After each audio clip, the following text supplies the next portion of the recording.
What's up, guys? Welcome back to Jam Movies, and today we get to talk about a very unique film, Good Boy. So let's get right into this one.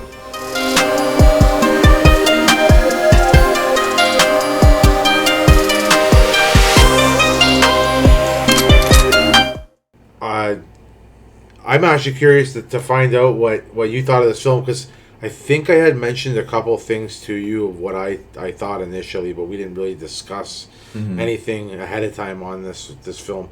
What I will say before I toss it over to you, this is a very, very different film, very unique, but for a good reason. And the runtime, an hour and 12 minutes, was perfect for this type of movie, in my opinion. What did you think of this movie?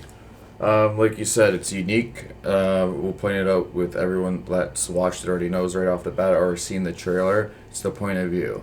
It kind of gives you like the lost footage point of view, but from the dog. So it was cool to see it that way. And based off of that and the duration of the movie, which you mentioned was an hour and 12 minutes, I think they did it perfectly and didn't overstay its welcome. Yeah, no, that's exactly my thing. Like when I going into this, I didn't see the runtime until I think when I paused the movie, if I'm not mistaken. But just to know that it wasn't going to be, it's not going to overextend its stay with this type of, because again, too, it's not, there's not much dialogue to it. It's more so like it slowly creeps up on you type deal.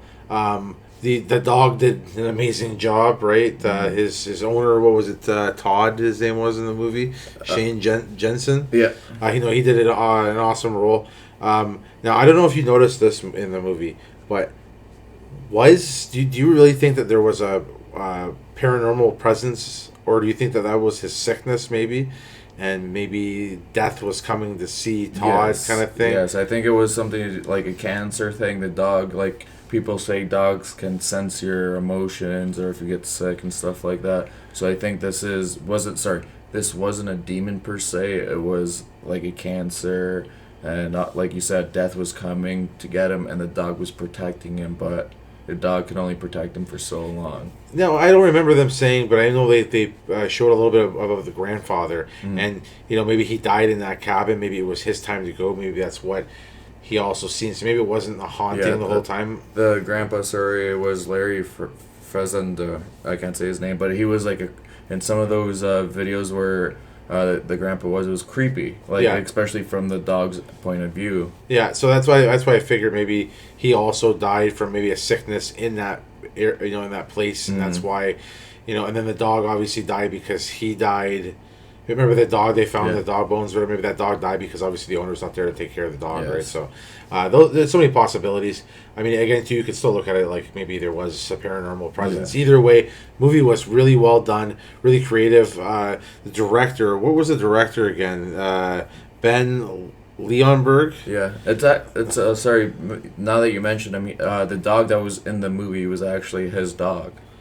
Oh, and the dog's name is the actual dog's name too. Okay, I didn't know that. I hope he brings us more unique type movies. Hopefully, it's not like an Air Bud series. I don't need more of those movies. And this is good. I don't think they can really do a second one unless they do like a backstory, maybe the grandpa's experience with. Yeah, I can see that, but I don't think this one needs a sequel. No, and there's. Like we said, if it has a sequel, it's going to overstay its welcome, like in Airheads, or you're just not going to want to watch it. And I think, they only made... Air Bud. So yeah. $3 million over their budget, which is not enough money, I think, for them to want to produce a second one. No, but I mean, you still get revenue from streams and, that is true. Et cetera, right? And it's got great ratings, which it should. 89% on Fresh Tomatoes. Yeah.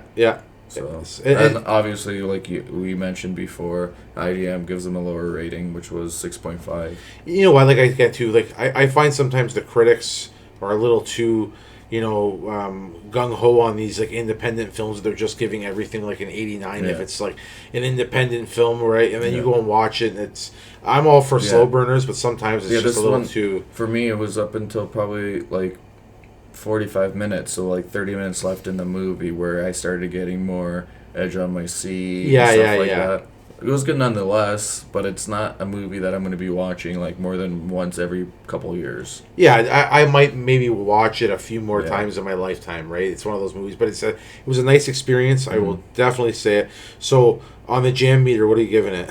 I'll give it a 70. I enjoyed it, but like we mentioned, I'm not gonna watch it for a couple more years. I thought the point of view was done well. I thought that it should have needed, or it needed a little bit more dialogue, or more of what the actual demon, or if it was death just coming to get the owner.